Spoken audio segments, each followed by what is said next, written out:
시청자 여러분 안녕하십니까, 정유입니다. 제가 오늘은 필드에 나와서 스위벨 채비를 현장에서 찌 맞춤 방법에 대해서 가장 정석적인 부분만 아주 쉽게 또 이에 주의할 사항까지 자세하게 한번 설명해 드리겠습니다.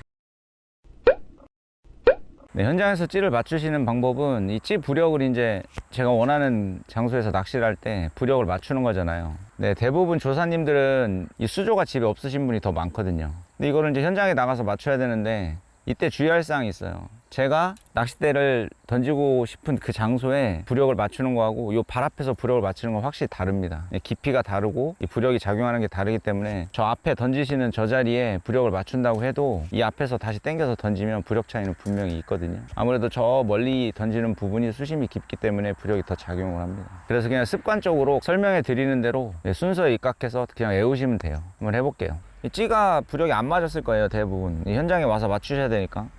집에 수조가 없고 찌를 아무것도 안 맞춘 상태에서 나와서 한다고 가정하에 한번 해드리겠습니다. 먼저 채비를 투척을 해요. 네, 그리고 찌가 지금 떴는데 저 찌 끝을 보시면 지금 저거는 제가 지금 맞춰놨기 때문에 지금 이게 3칸대 미만이거든요. 2.8칸대인데 케미가 거의 전부 노출이 다 돼 있습니다. 채비가 살살 지금 떠가고 있거든요. 이 상태에서 채비를 회수합니다. 네, 그 다음에 이제 수심을 찾는 거예요. 수심을 찾는 방법은 채비를 투척하고, 네, 지금 입수가 되고 있습니다. 찌가 쓰고 입수가 됐죠. 찌 끝은 이 찌를 기준으로 해서는 지금 한 5목 정도가 나왔어요. 이 10cm입니다. 10cm. 한 뼘도 상관없습니다. 20cm도 상관없고 한 10에서 20cm가 찌 톱이 노출될 수 있도록 하면 일단 수심을 찾은 거예요. 스위벨은 지금 바닥이 완전히 다 있는 상태입니다. 이 상태에서 채비로 회수합니다. 그 다음에 현재 지금 수심을 잡은 상태에서 찌를 밑으로 40에서 50cm 내려줍니다.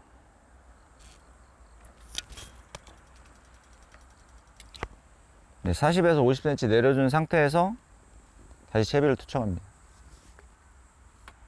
그럼 제가 찌를 맞춘 대로 지금 캠이 전부 노출이 되게 돼 있죠. 지금 일단은 저 수심은 찾은 거고 두 번째 부력을 지금 확인하는 단계에서 부력이 확인된 상태예요. 이 다음에 해야 될 일은 말씀드린 대로 그 상황이나 아까 여러 가지 설명해 드린 상황이나 또는 뭐 유속이 있거나 이런 상황에 맞춰서 찌를 맞추는 겁니다.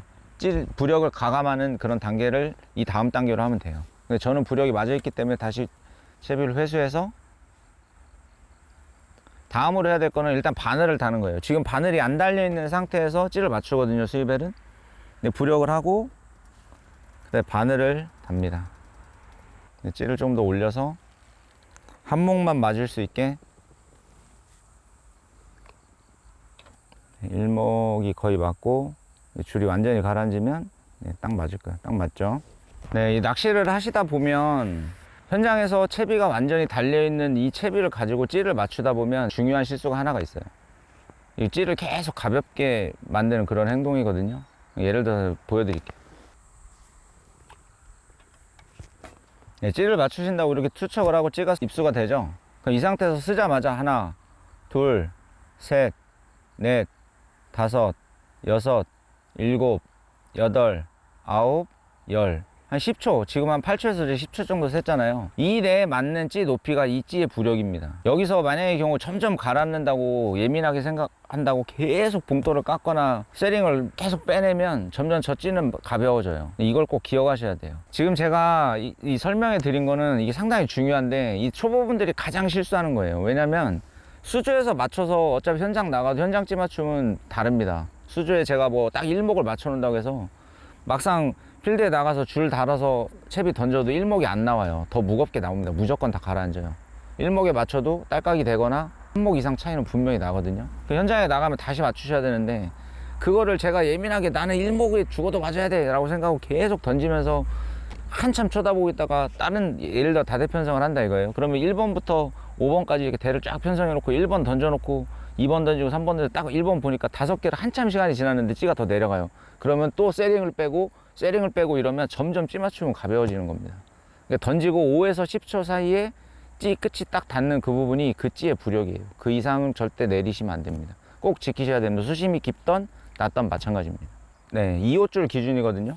카본 2호입니다. 제가 지금 노지 낚시를 기준으로 하기 때문에 카본줄로 설명을 드리는 거거든요. 3칸 대는 전부 노출, 3.2칸 대는 3분의 2 노출, 3.6칸 대까지는 2분의 2, 3분의 2거든요. 한 이 정도 되겠죠. 3분의 2면 전체 케미의 3분의 2니까 한 이 정도.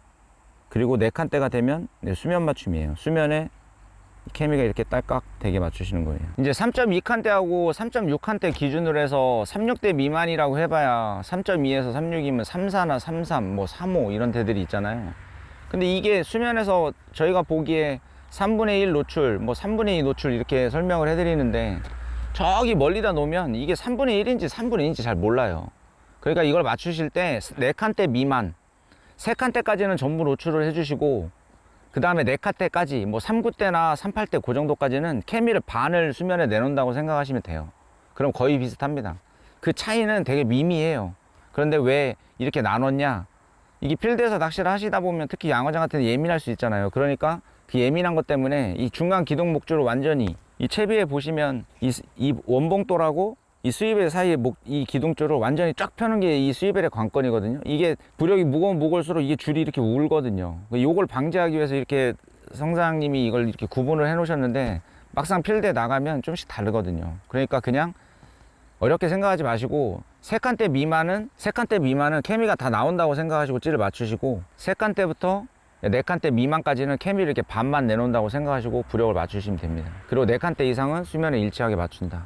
이 찌를 맞추실 때 이 케미 끝이 수면에 이렇게 찰랑 맞을 때 이렇게 보시면 위에 이렇게 동동동동 끝에 이제 찰랑 맞는 그렇게 맞추는 방법이 있는데 이때 지켜야 될 원칙이 몇 가지가 있습니다. 일단 첫 번째는 이 낚싯대 원줄을 3호줄 이상을 사용하실 때 3호줄부터 3호, 4호 뭐 그 이상 줄 있잖아요.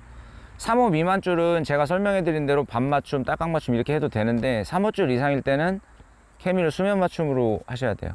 두 번째는 이 낚싯대가 4칸대 이상 긴대잖아요. 4칸대 이상을 사용하실 때는 꼭 수면 일치로 맞춤을 해주시고 다대 편성 낚시를 하실 때입니다. 일단 다대를 편성한 다음에 생미끼 낚시를 많이 하실 거예요. 뭐 참붕어나 새우 이런 거 많이 하실 텐데 생미끼 낚시는 미끼가 일부 일정 시간 동안 살아있기 때문에 움직일 수 있거든요. 찌가 예민하면 계속 깜빡거릴 겁니다. 그러니까 수면 일치로 낚시를 하셔야 돼요. 다음은 수심이 3m 이상일 경우에요. 수심이 3m 이상일 경우에 딸깍 맞춤을 합니다. 이 위에 수면 일치. 그 이유가 뭘까요? 상식적으로 생각해 봤을 때 수심이 더 깊으면 이걸 이렇게 맞추면 더 무거우니까 더 쑥 내려가는 거 아니야? 이렇게 생각하실 수 있는데 부력이 더 많이 작용을 하죠. 깊은 수심에서는. 그럼 찌를 이렇게 예민하게 맞춰놓으면 계속 채비는 떠 있어서 결국엔 스위벨이 바닥에 닿지 않아요. 스위벨은 무조건 바닥에 스위벨에 닿는 게 가장 관건입니다. 그리고 마지막으로는 지금은 제가 오늘 낚시하는 것처럼 약간 유속이 있거나 대류가 있는 지형에서는 케미급 맞춤을 합니다. 일단 제가 오늘 필드에 나와서 이 스위벨 현장 찌 맞춤 방법, 뭐 순서, 주의할 사항 설명해 드렸는데 자막으로 꼭 넣는 그 부분이 있어요. 그게 핵심입니다. 네, 그것만 잘 기억하시고 그대로 하시면 돼요. 그러면 이 스위벨 낚시 어느 곳에 가서도 즐겁게 하실 수 있을 것 같습니다. 네, 다음에는 더 좋은 주제로 찾아뵙겠습니다. 시청해 주셔서 감사합니다.